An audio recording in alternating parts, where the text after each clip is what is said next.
hold your horses and let's stop taking it to the stupid. KSI and Jake Paul. Let me tell you something.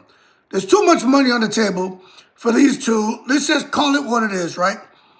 I would say former social media influencers to now fighters, right?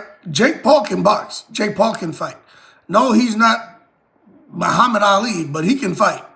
KSI, he can fight, okay? So let's just give him respect as fighters. But the bottom line, too much money on the table for these two to be fooling around. Let's just frame this the correct way. They're exhibitionists, all right? So this shit about Jake Paul weighing 220-something and KSI having to come up to 185 and trying to meet at 187, but then Jake Paul's like, no, at 192, and KSI and his team feeling like, you know what, if we say okay to 192, they're going to want us to come up to 200.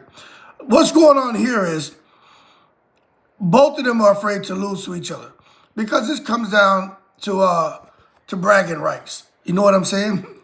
Neither one wants to lose. But when it comes to trying to make a level playing field and having both of them come in to fight at a certain weight, let me tell you something. If Jake Paul melts down from 220-something to 192 or even 187, he's at a big-time disadvantage, man. You know, you don't strip muscle off. You know what I'm saying? To come down. I mean, it's like beating a dead horse. We talk about Roy Jones did, fighting at heavyweight, melting back down to 175. It's just not a wise thing to do. So for KSI wanting Jake Paul to come down and Jake Paul wanted him to come up, to me, make the shit some freaky exhibition where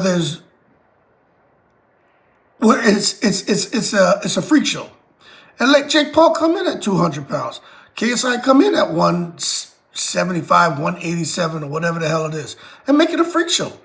That's all this social media misfits bullshit is anyway. It's a goddamn freak show. Some of them guys can really fight though, but it's a freak show.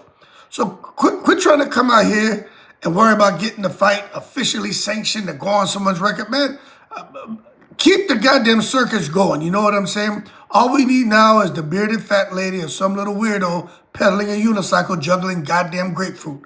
And then, we know the circus is in town.